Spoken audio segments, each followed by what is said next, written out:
right, now we're ready. We're recording. No, one request real quick. Can you get that plugged in? My computer's pretty low on charge. All right. Well, Lord, give us wisdom and insight to your heart, to your ways. Reveal your truth to us, Lord, not only through times of teaching, but also as we seek your face. We thank you for your hand at work in our lives, in the midst of our people, Lord, and in all creation. May we be at peace in your presence, rooted and founded in the rock of Christ. Jesus, thank you that you, through your flesh, through the giving up of your own life, that you made a way for us to come to the Father, to be restored as sons in God's house, and also then to walk with God, to partner with God, that the Father's heart might be accomplished in all things. May you be blessed and honored by our time together. Amen. Well, we're going to do a little bit of a review from last session, where we primarily looked at Revelation chapter 12. I'll try to make the review somewhat brief, but just want to continue to tie it in with the struggle that we see represented here in the heavenly realms. Of course, when we say that, we don't mean by any means that this is not a real happening. In fact, there is more reality to what is going on in the heavenly realms. It in many ways supersedes the reality on earth. We know that what is created to be temporal is temporal, and what is created to be eternal will remain so. And we are encouraged by the Apostle Paul to fix our eyes on the things that are eternal. Sorry, we have a momentary interruption. I don't.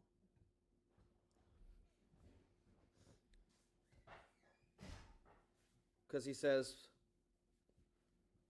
the things below will be done away with, and everything that is eternal will yet remain. So, looking back at Revelation 12, what we are seeing, and we did touch on a number of things last week, so we won't review those things, but what we see is another spiritual picture, and we see this battle in the heavens, and what I really want us to take away from this moment of review is what happened and what was lost. So that really is starting early in the chapter, where it's describing the woman, the child that she is giving birth to, and the fiery red dragon, which also had some measure of authority that had been granted to it. We know that to be in the heavenly realms. After the man-child is birthed and taken up to the realm of God, the highest heaven, then a war broke out in the angelic realm. We see that described in verse 7. Then a terrible war broke out in heaven, and Michael and his angels fought against the great dragon. The dragon and his angels fought back, but the dragon did not have the power to win, and they could not regain their place, their position. And we could go on to further describe this as their seat of authority in that realm. It was lost. And so what was the result of Satan losing the seat of authority in that realm? It says in verse 9, so the great dragon was thrown down once and for all. He was the serpent, the ancient snake called the devil and Satan, who deceives the whole earth. He was cast down into the earth, and his angels along with him. So, cast down into the earthly realm, the first heavens. In this, then, John hears a triumphant voice proclaiming, "Now salvation and power are set in place." Now these words are very intentional. The setting or appointing of something is all about the authority that is granted to it, the seat of authority, a governing authority. And the rest of the language also indicates that as well. "And the kingdom reign of our God and the ruling authority of his anointed one are established." Now, where have they been established? In the heavenly realms. So we see something change very drastically from what has been for such a long time. Oh, seems like we have some things that are wanting to cause some disruption this morning. Not too much of a surprise. So let's plod on. So the ruling authority, the seat of authority in the heavenly realms, from what John has seen in this vision, has now changed. Okay? And he says, "Now salvation and power are set in place, and the kingdom reign of our God and the ruling authority of his anointed one are established. For the accuser of our brothers and sisters, who relentlessly accused them day and night before God, has now been defeated, cast out once and for all." So again, I want us to have, you take that to Mom, please? Or at least let Mom know that he's trying to call many times. Relentlessly accused them has been cast down once and for all. So where Satan, who is described here, had a seat of authority from which he would be able to, as we can see, we've made some reference to, I think, Daniel in the past. We're going to make a reference there as well today, because Daniel saw a number of these things, and they were described in the visions that he had. What we can see is we're very aware of the angelic realm and some of the principalities and powers in that place, and the ruling effect that they had. In Daniel's time, we know that when he went into a period of prayer for 21 days, that eventually the angel came to him and said, "I've been trying to get to you since the first day you prayed, and I was captured by the prince of this," I think he said at the time, the prince of Persia. And then when he left Daniel, he said he was going to go to battle another prince, another ruling, governing entity or angelic entity that was actually the primary influencer of what was going on in the nations at that time. And that kind of activity within the realm of the angelic, where the principalities and powers and dark powers reside, here are being pictured as being cast down after this battle. So in a bit, we're going to look at some of the other things that Daniel saw in correlation to similar events here. Okay?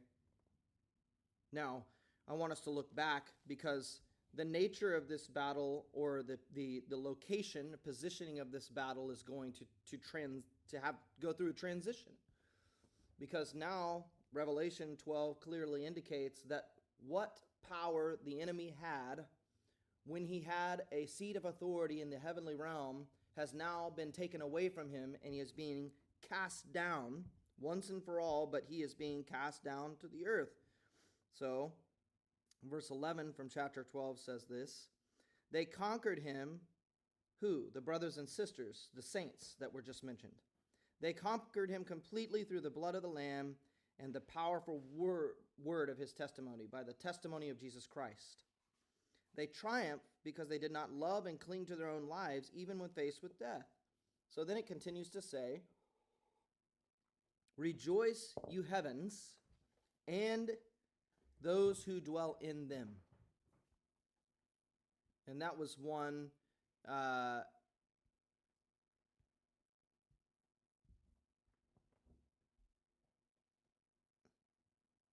sorry, I'm continually getting some interruptions here.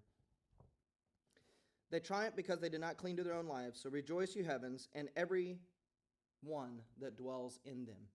But woe to the earth and the sea, for the devil has come down or been cast down to you with great fury, because he knows his time is short. Now, the dragon then, in the remainder of this chapter, pursues the woman, and then it's clearly stated to have now be put in a place where he is going to make war with her offspring, with the saints of God. Okay? And so, as we move into chapter 13, in particular, we're going to begin to see the unfolding of this next set of spiritual imagery or picture. And this is where I want to correlate this eventually to some things that Daniel saw as well, about how this, now that Satan's seat of authority has been taken from him in the heavenly realm, we are going to very clearly see that his attempt now is going to be to try and cause some trouble here on earth, again, by taking some measure of authority, which the scriptures tell us is granted to him for a short period of time, so that he may continue to deceive the nations.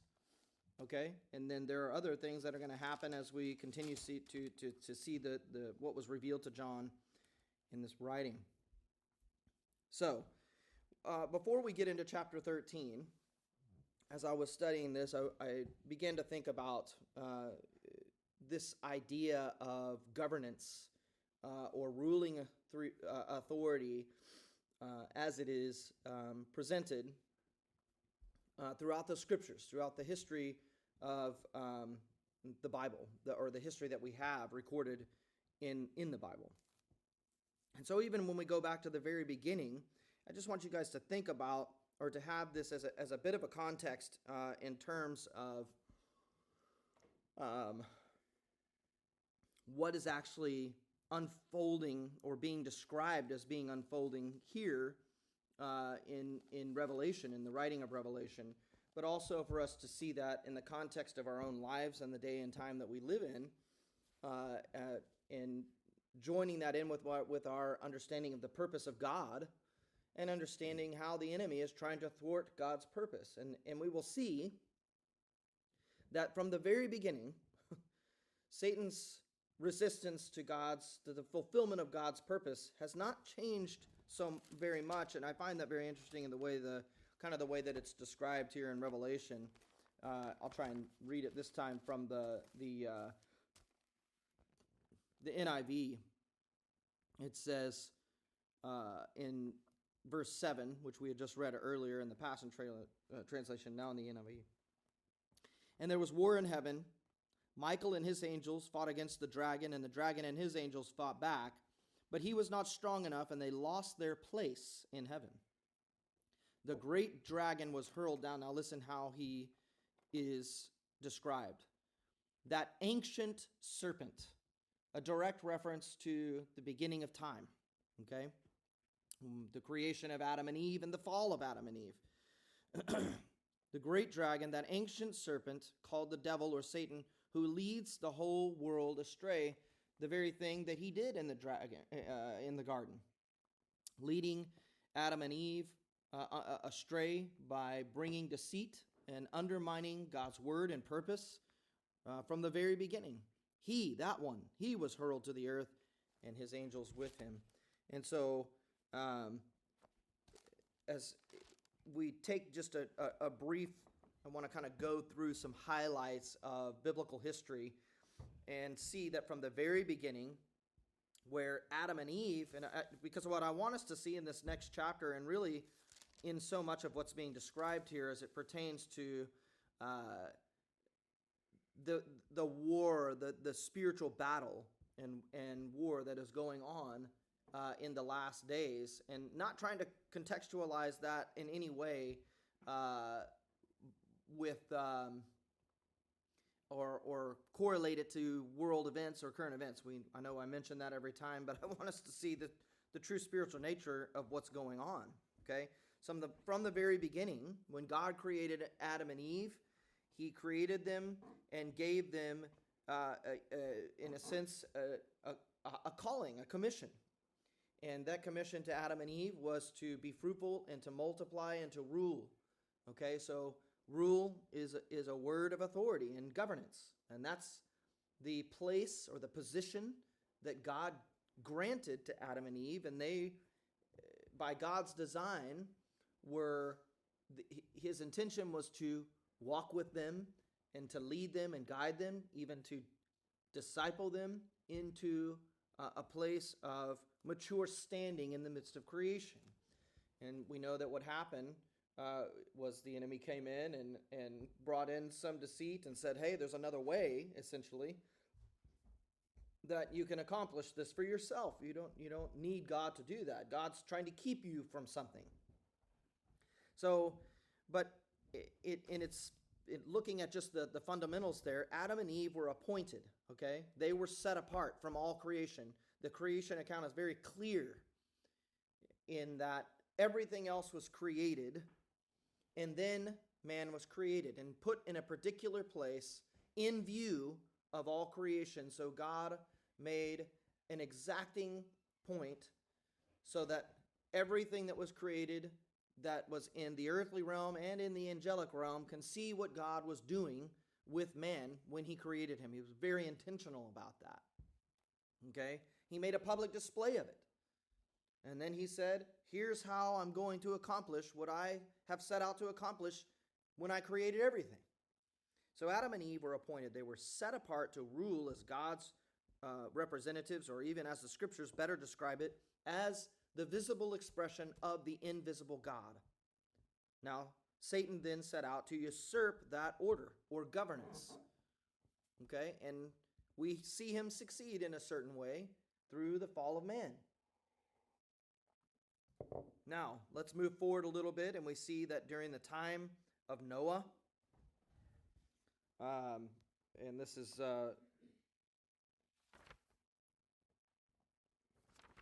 we'll come back to that in a little bit. But during the time of Noah, he himself, and this was after God looked upon mankind and saw that every intent of his heart was wicked.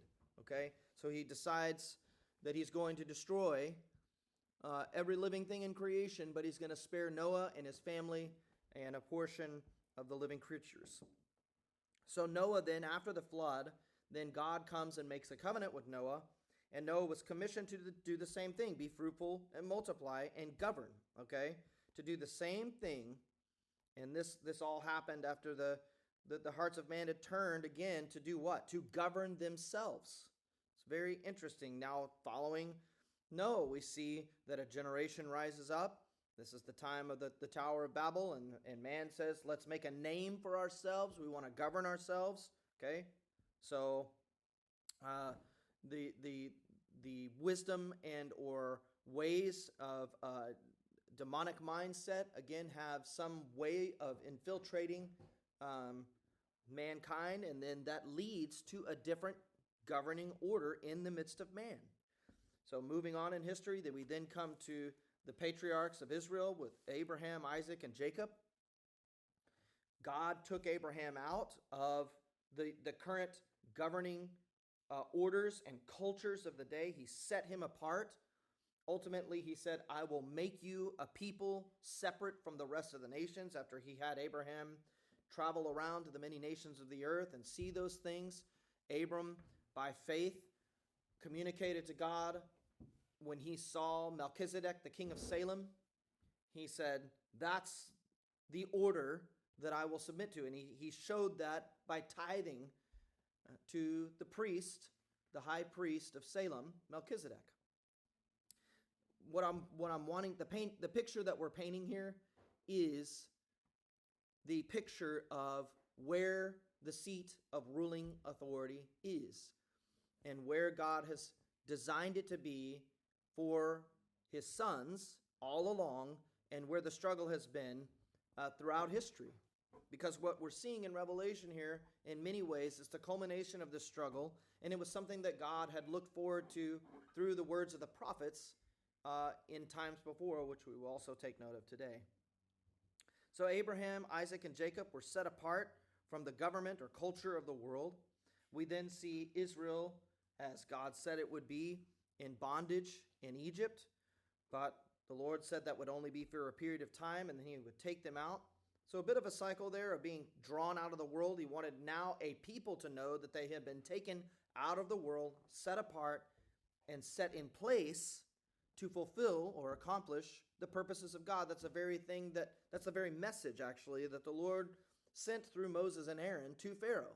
They will no longer serve your purposes. I will set them out. I am calling them out to come and worship me, to serve my purposes.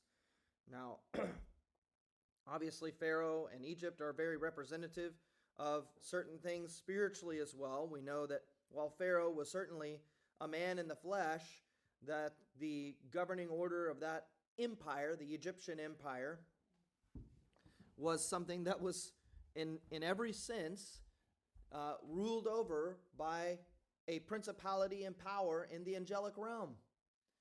And again, I refer to Daniel so that we can see some testimony and also some example and imagery of that playing out through the various empires or governing orders in the world.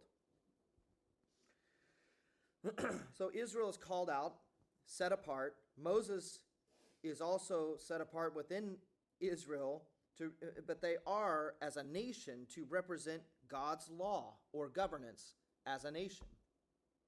Moses went to great lengths to explain that to the Israelites about what it was that set them apart as a people so uniquely, and ultimately it would be the way, the culture by which they were governed.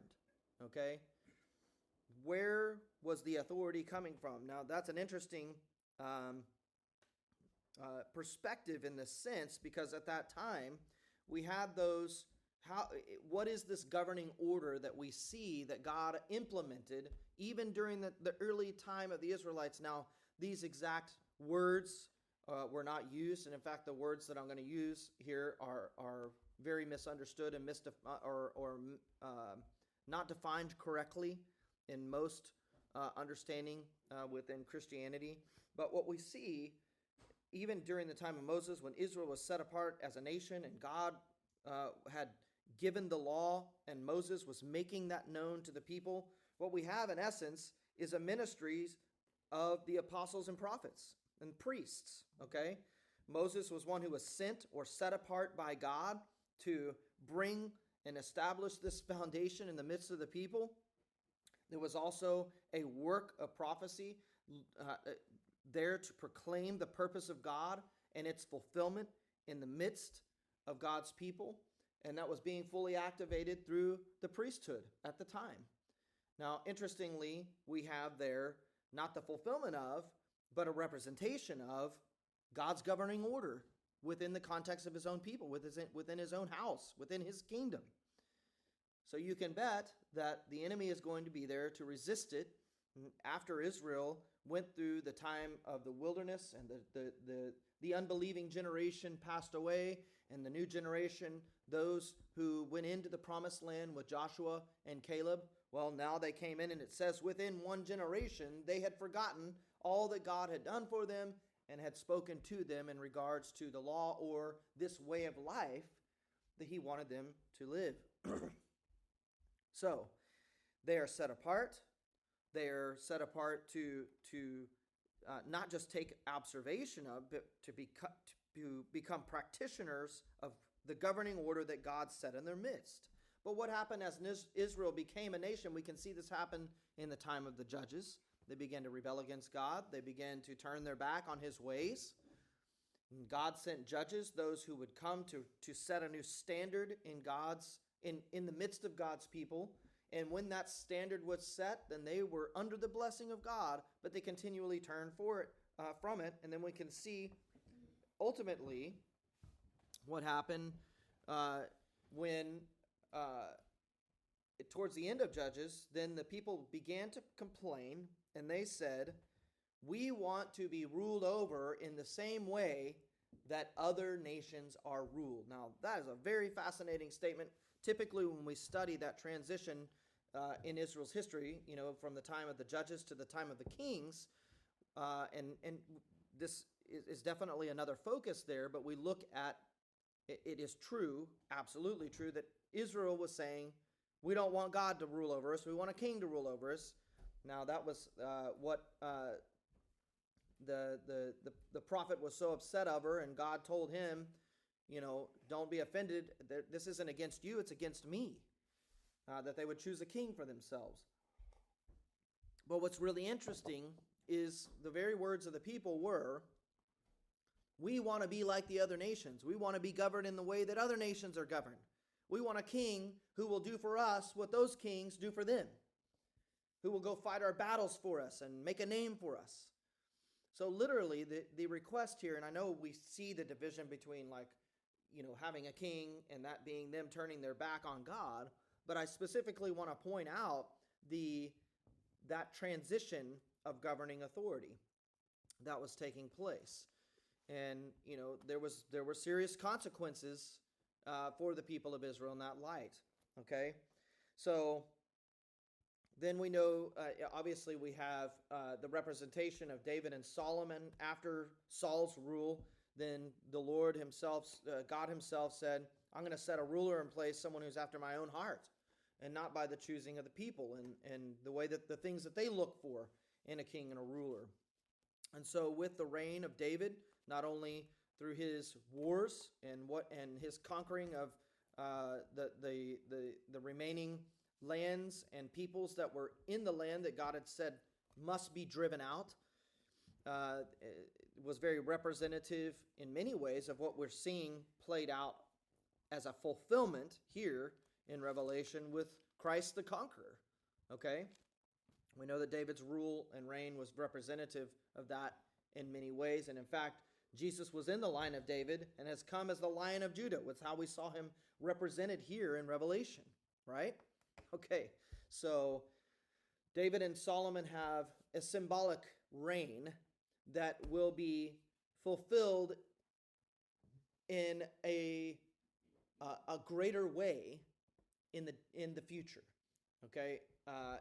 Because we can see just by history that both of their reigns came into an end, and then Israel went into wickedness and sin following that, which led to Israel's exile and the coming of the Babylonian Empire. Now, at this point, I want us to take view of what, not every detail, but there are some very specific things in Daniel that we see that have some very clear parallels to what is going on here in Revelation chapter 13. Okay? So then the question is, during the time of Israel's exile, because of their disobedience to the Lord, what we see continually happening through the diaspora, the spreading out of the Israelites to the four corners of the earth, as was prophesied would happen if they rebelled against God, and they did. And everything that God said that he would do, both in blessing and curse, was fulfilled by his word. Okay? But again, I want us to take view of this idea of a ruling authority. Who will rule over God's people? Who will rule over creation? Who will rule over Israel and the world? What kind of culture or ideology will reign in the earth? Because the next empires that we saw rise up right as Israel is coming into exile with the coming in of the Babylonian Empire, okay, was an entirely new culture and ideology that was going to shape the way that humankind developed across the face of the earth. These were global empires. Now we know through the dreams that Nebuchadnezzar had that what was being unveiled or revealed through that dream was the coming kingdoms of the world, all the way to the end of the age. Okay? And so those empires, Babylon, the Babylonian Empire, the Persian Empire, The Greco-Roman empires were to follow those, and those are representative in this grand statue that Nebuchadnezzar saw in his dream.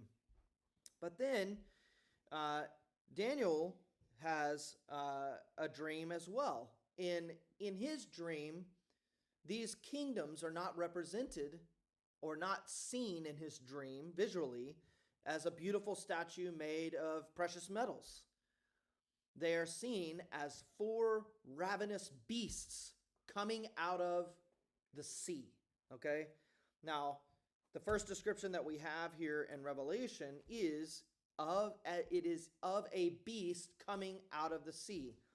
So I'm not going to make a direct correlation to the beast coming out of the sea here in trying to bring a parallel to this particular beast that's described in Revelation 13 to one of the beasts that is represented in Daniel 7. Okay? What I am drawing a parallel to is to the nature of what this beast is. Okay? The beast is not simply a ruling individual. Okay? What it is a ruling entity. It's a governing order. And what we are seeing happen in Revelation in 12 and 13 is the usurping of Satan's reign in the heavenly realm, in the angelic realm, and then he is definitely going to try to still and be granted some authority to rule and reign on the earth in a similar way. So we see an example of that, and that it was actually foreseen here by both Nebuchadnezzar's dream as well as Daniel's dream. But I want us to, again, in this little side study that we're having right now, my primary intent is for us to see where this struggle is happening. And I wanted to put it into the context of some of the things that have been illustrated or visualized through this experience that John has had in writing this. From the very beginning, we have seen the placement of Christ on the throne at the throne of God. We have seen the throne of God and its position, rightful position of authority over the soul of man, over the flesh of man. It almost, this entire writing is almost completely about the reign of Christ, in the lives, in the individual life, heart of God's people, in the midst of God's people corporately, and ultimately in the midst of all creation.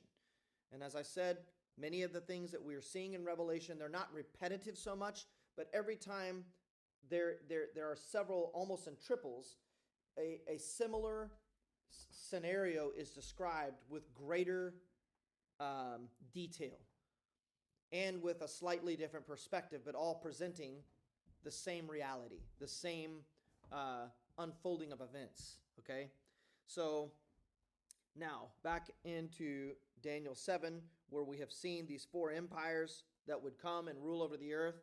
You know, we currently live in the season of time that is representative of that mixture within the context of Nebuchadnezzar's dream, the iron mixed with clay. Okay, most of today's governments are somehow very close to what came out of that Greco-Roman Empire. I'm not going to go in description any further than that. Now, in verse 8 of Daniel 7, and we're going to read a significant portion here because it very much talks about this battle, this struggle for authority. And I want us to see what we will know and be able to see is going to play out through much of the remainder of this writing in Revelation. And it's not that Jesus was not revealing new things to John, because he certainly was, but I want us to see that God's plan has been this all along.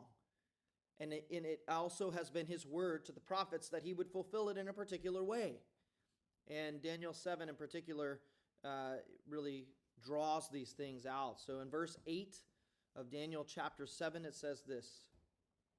He was thinking about this last 4th beast that he had seen, just backing up into verse 7 a little bit. Halfway through it says it had large iron teeth. It crushed and devoured its victims and trampled underfoot whatever was left. It was different from all the former beasts, and it had 10 horns. That's very interesting. There definitely is a correlation to that beast and the beast that we see rising out of the sea in Revelation 13. It clearly says, I saw a wild beast rising from the sea with 10 horns, 7 heads. Okay? I'm not going to draw too much more into that, but it's interesting that we see, after taking observation of what has happened in Revelation 12 and now moving into Revelation 13, where we see the devil having been cast down to the earth, now trying to create for himself some sort of governing order. And we're going to see in Revelation 13, with the beast out of the sea and the beast out of the earth, the two nuances of this ruling order and how it unfolds and how it is currently unfolding in our own life and existence. Out of the sea is an interesting way to describe that, because it is talking about a governing order that comes up in the midst of the sea of humanity. So we know this to be coming out of man's rule on earth, okay? So some new form of government. But let's continue in Daniel 7 for now, in verse 9. As I looked, verse 8, I was thinking about the horns. While I was thinking about the horns, there before me was another horn, a little one, which came up among them, and 3 of the first horns were uprooted before it. This horn had eyes like the eyes of a man, and a mouth that spoke boastfully. As I look, thrones were set in place. Now, what is a throne? Well, it's a seat of governance. Let's just put it very simply. Thrones were set in place, and the Ancient of Days took his seat. Again, a seat of governance, a seat of ruling authority. His clothing was as white as snow. The hair of his head was white like wool. We know this to be a description of the reigning Christ, even as he has been described in this book we're studying. His throne was flaming with fire, and its wheels were all ablaze. And a river of fire was flowing, coming out from before him. Thousands upon thousands attended him. 10,000 times 10,000 stood before him. The court, a place where law, order, and judgment are determined, the court was seated. Interestingly, what we have seen represented here in the writing of Revelation is this heavenly court, this heavenly throne room. Then the books were opened. And I continued to watch because of the boastful words the horn was speaking. And I kept looking until the beast was slain and its body destroyed and thrown into the blazing fire. The other beasts had been stripped of all their authority, but were allowed to live for a period of time. In my vision at night, I looked, and there before me was one like the Son of Man, coming with the clouds of heaven. And he approached the Ancient of Days and was led into his presence, and he was given, what is he given? Authority, glory, and sovereign power. All peoples, nations, and men of every language worshipped him. Now, we're going to see that just as a reference. Look at Revelation 13:7. It says, the beast was given authority to wage war against the holy believers, and he was given authority over every tribe, people, language, and nation. We can see what the battle, where the power struggle is. It is for this rule. Now, back to Daniel, and speaking of this one who was given this authority. His dominion is an everlasting dominion that will not pass away, and his kingdom is one that will never be destroyed. Now, something that even Nebuchadnezzar recognized about the kingdom of God was this very fact in comparison to the kingdoms of man. And that was that the kingdoms of man rise and fall, but the kingdom of God is eternal. Continuing on here in verse 15 of chapter 7 in Daniel. I, Daniel, was troubled in spirit, and the visions that passed through my mind disturbed me. And I approached one of those standing there and asked him the true meaning of all this. So he told me and gave me the interpretations of these things. This makes it pretty clear. The 4 beasts are 4 kingdoms that will rise from the earth. But the saints of the Most High will receive the kingdom and will possess it forever. Yes, forever and ever. So we have a foreshadowing or looking ahead of what God has purposed here for the saints. And it is nothing less than the commission that was similar given to Adam and Eve and Noah, and even that Jesus gave to the apostles when he said, "Go and make ye disciples." It was a commission to rule and to reign with and through the life of God within and the culture that would produce in the midst of the people. So let's continue down. I'm not going to go into the details about the beast, although there is definitely some correlation to the beast that we are seeing here. Verse 21. As I watched, his horn was waging war against the saints and defeating them, until the Ancient of Days came in and pronounced judgment in favor of the saints of the Most High. And the time came when they possessed the kingdom. Okay? Now down in verse 25. He will speak against the Most High. He is giving an explanation of this fourth beast and the horn. He will speak against the Most High and oppress his saints and try to change the set times and laws. The saints will be handed over to him for a time and half a time. That's 42 months. Time times and half a time is the same time reference that's been mentioned here in Revelation several times. Verse 26, but the court will sit. So that's a ruling authority. And where will they sit? In the heavenly realms. And where has Satan's rule just been taken from him? Where has his seat authority just been taken away? In the realm of the heavens. It will be taken away and completely, his power will be taken away and completely destroyed forever. So we're here in Revelation, we're seeing some fulfillment of this prophecy given to Daniel.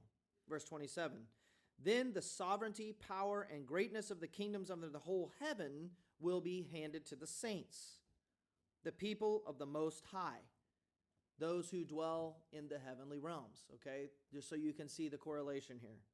His kingdom will be an everlasting kingdom, and all rulers will worship and obey him. Now let's move over to Revelation 13. We're not going to make, I think the parallels are obvious enough without trying to be predictive in any way.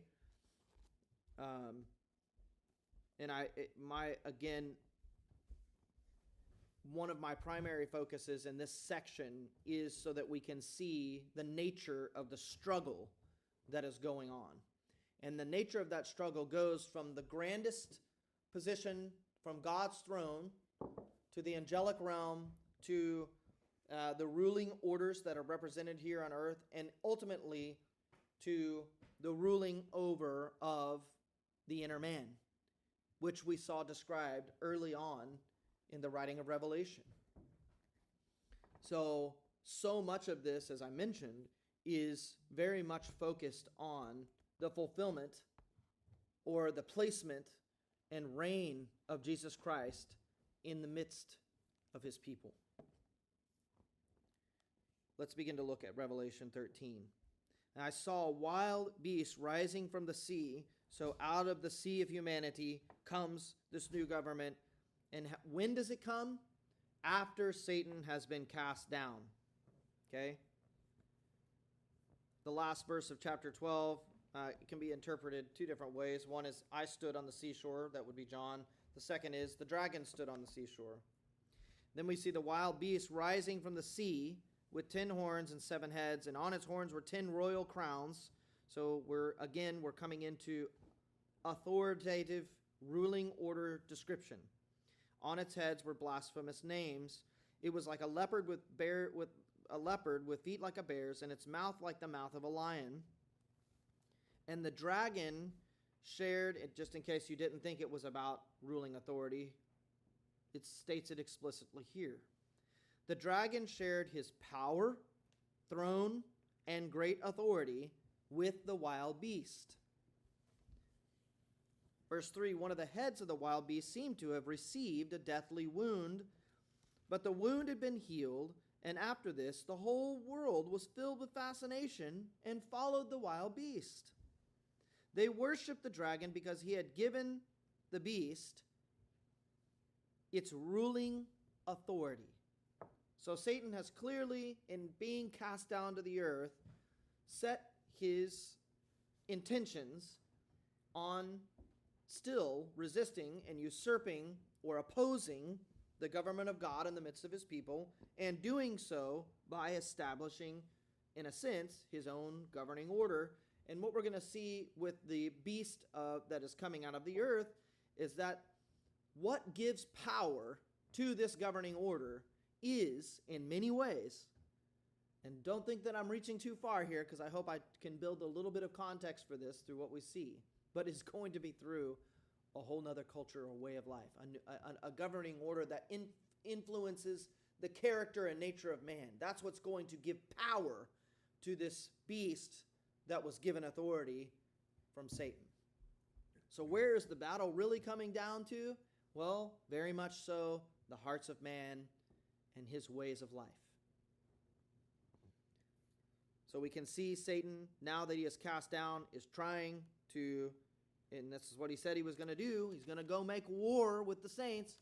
And we hear those kinds of words and we get a very particular type of imagery in our mind.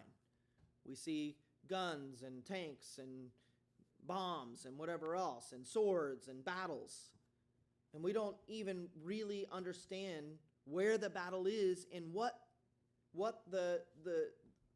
trying to be taken in this battle. What's the sacred ground here? And even as has been indicated from the very beginning of this writing, the sacred ground is the rule over the hearts and the minds of mankind and their way of life.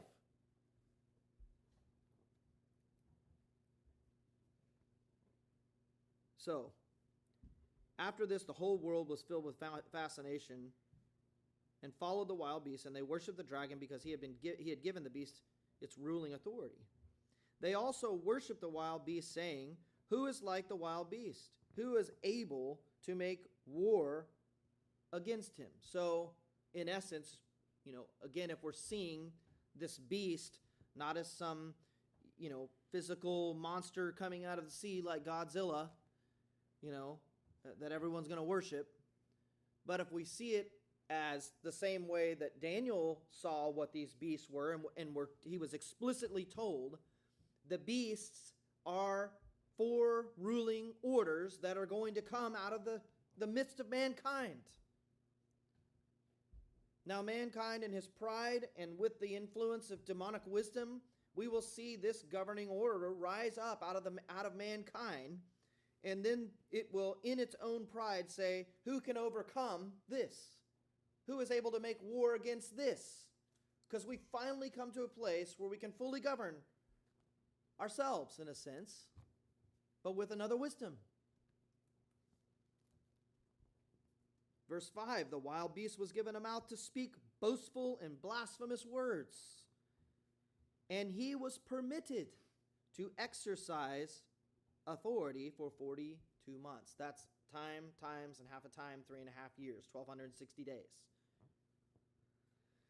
So the wild beast began to blaspheme against God, blaspheming his holy name and his dwelling place. And the Passion Translation says it like this: the beast and he began to blaspheme against God, blaspheming his holy name and his dwelling place, that is, those who dwell in heaven. Yes, the saints of the Most High. Those whose dwelling is in heaven. One of the questions we asked last week, or last session, where is your dwelling place?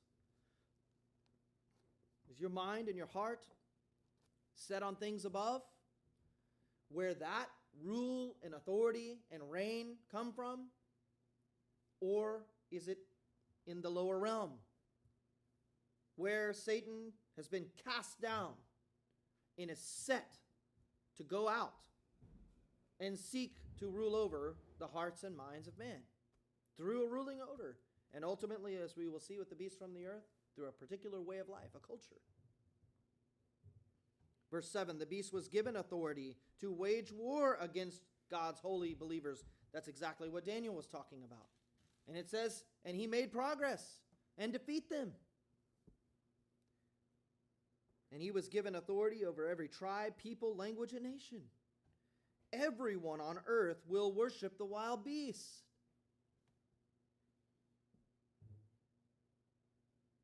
Those whose names have not been written from the foundation of the world in the book of life of the Lamb that was slain.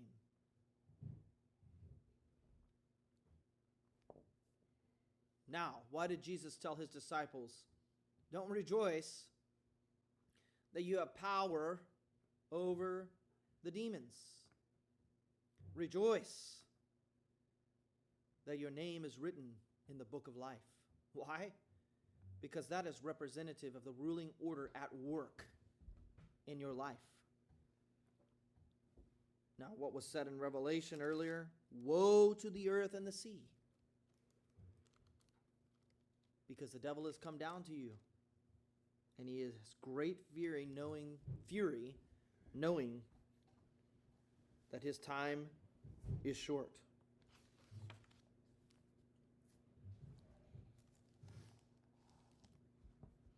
Verse 9 of chapter 13.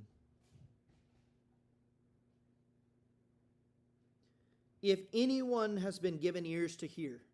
Now we've heard this kind of language used before earlier in this writing when Jesus was speaking to the churches. If anyone has been given ears to hear, he'd better listen. That's a pretty sharp exhortation there. For the one who leads others into captivity he goes. And the one who kills others by the sword he will be put to death. Another way of translating this is, if anyone is destined for captivity, into captivity he will go. And if anyone is destined to be killed by the sword, then by the sword he will be killed. Let's see this referred to in, there's a similar reference. In fact, this is the same words that are used in Jeremiah chapter 15. Now, when is this time of Jeremiah? So I want us to see that what is being stated here in verse 10 of Revelation 13 is an indication of the finality of God's decision to judge in righteousness. And he had done this with his own people. So we can see this very clearly in the first few verses of Jeremiah. And let's just remind ourselves very quickly what was going on during the time of Jeremiah, okay? There was actually a revival going on in the midst of God's people, but God had already determined to judge them regardless of that. Now, if God did not spare his own people in that way, what do we think that the time of judgment for all creation will be like? Verse 15, or chapter 15 in Jeremiah, verses 1 and 2. Then the Lord said to me, and this is after Jeremiah was pleading for his people, even if Moses and Samuel were to stand before me, my heart would not go out to this people. It's a pretty heavy statement there. Send them away from my presence. Let them go. And if they ask you, well, where shall we go? Tell them, this is what the Lord says. Those destined for death, to death. This is the answer to the question, where will we go? Those destined for the sword, to the sword. Those destined for starvation, to starvation. And those destined for captivity, to captivity. For I will send 4 kinds of destroyers against them, declares the Lord. The sword to kill, and the dogs to drag away, and the birds of the air and the beasts of the earth to devour and destroy. I will make them abhorrent to all the kingdoms of the earth, because of what Manasseh the son of Hezekiah, king of Judah, did in Jerusalem. Now back to the words that we have here in verse 9. If anyone has been given ears to hear, he'd better listen. Because if anyone is destined to captivity they will go during this time. He ends by saying this is a call for the endurance and faithfulness of the holy believers. So our encouragement in this time when there is this major transition taking place in the reign and rule, the reigning and ruling orders, and the struggle for that position. Then he continues to further describe this. So the beast out of the sea, and now we will see the beast out of the earth. The beast out of the earth then is another type of ruling order. I want to expand this one just slightly. This is very potentially, if we have the beast out of the sea as a ruling order coming up like similar to what we see in Daniel as a governing order in the earth, rising up out of the sea of humanity. Then the beast out of the earth, in many ways, is something that comes out from within the midst of what rules the inner man. So I think that there's very likely this is a religious order or culture that rises up and then gives authority to the earthly rule that is being described, the governing rule that is being described as the beast out of the sea, okay? So it is in essence making a way for the first beast, okay, that order of government in the hearts or character of man.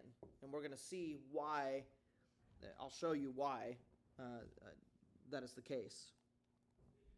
Verse 11, I saw another wild beast coming up from the ground. It had two horns like a ram. Now, interestingly, that can also be translated as lamb. So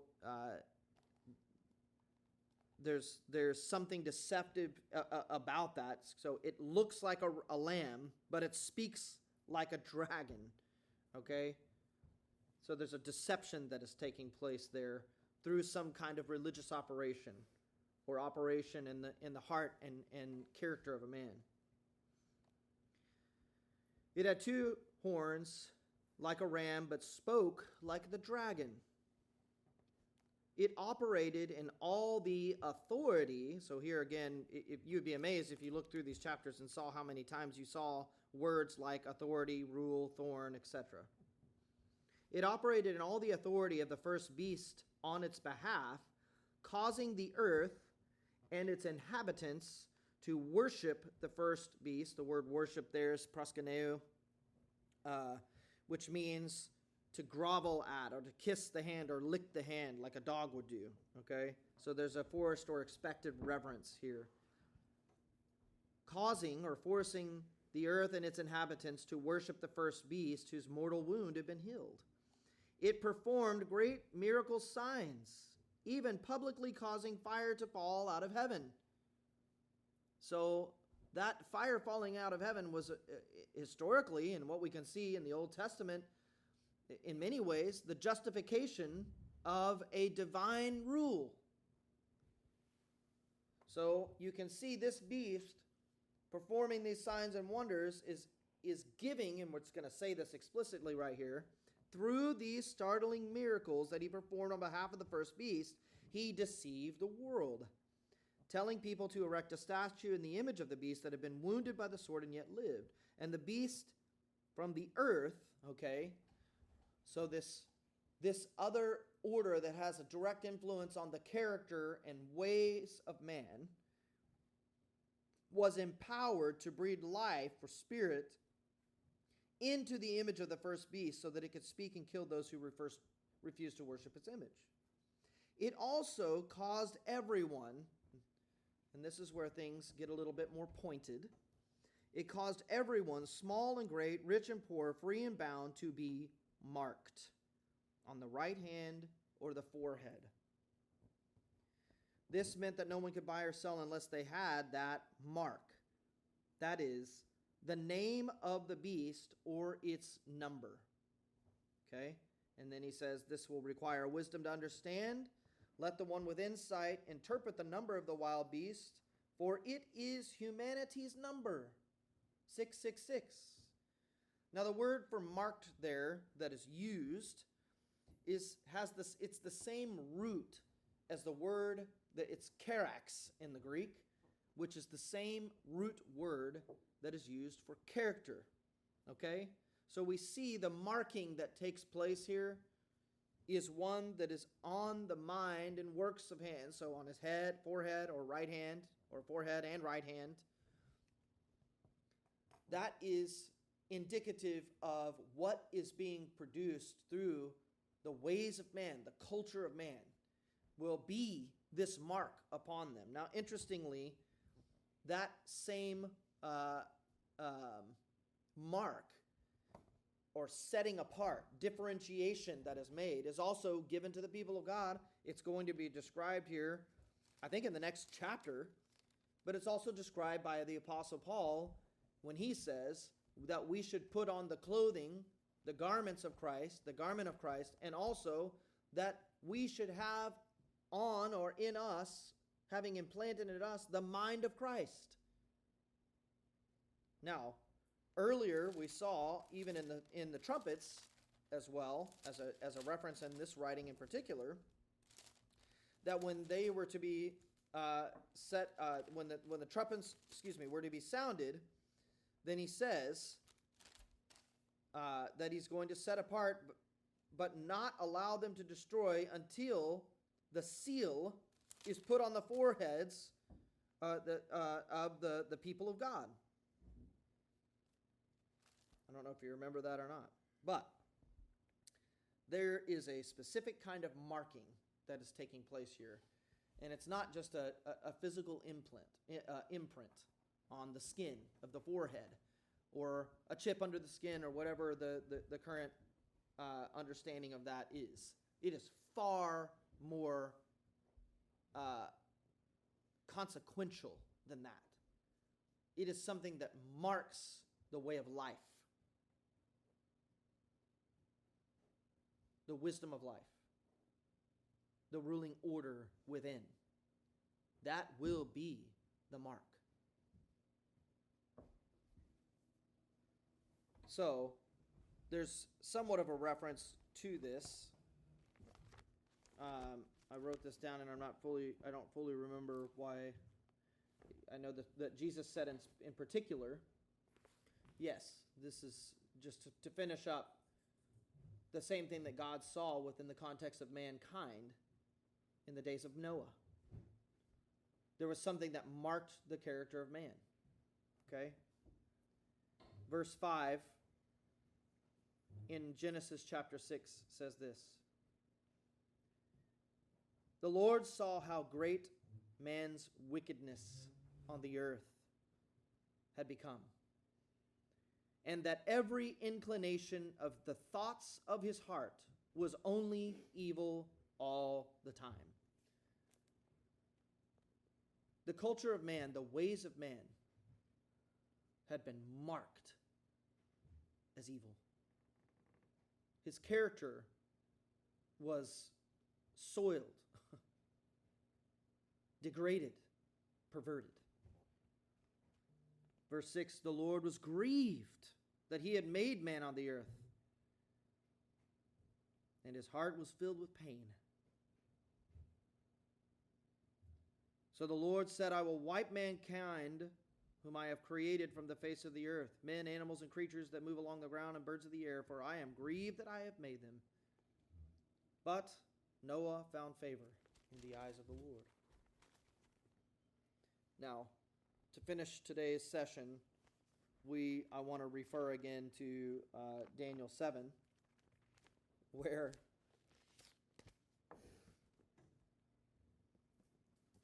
it says this as an encouragement to us. Verse 18, "But the saints of the Most High will receive the kingdom and possess it." The possession there is put it into practice. So what will they fully receive? As has also been indicated through the various descriptions here early on in the writing of Revelation, they will receive the reign and the rule of Christ the King. and they will practice his ways. And they will, by that word of their testimony and by the blood of Jesus, they will certainly overcome the enemy. And that will be how this plays out. Revelation was looking into the expansion, chapter 12 in Revelation was looking into a further expansion of how what was being described in that chapter is going to play out. So then in 13 we see after Satan was cast out of heaven, then we see these governing orders rise out in the midst of the earth. So we will finish there today, and next week, or next session, continue on to look further into these things. And may the Lord grant us insight and wisdom. Pray that he continually settle these things in your heart. Again, just to reiterate, we're not trying to make predictions about times and events. We're trying to look into what it's really about. And you may have heard the phrase before, but there is literally a battle for your soul, for the soul of man. But God has set apart a people, as was indicated through the taking up of the man-child to the throne of God, to make a way and to provide during this time. We thank you for that, Lord. We will finish there today.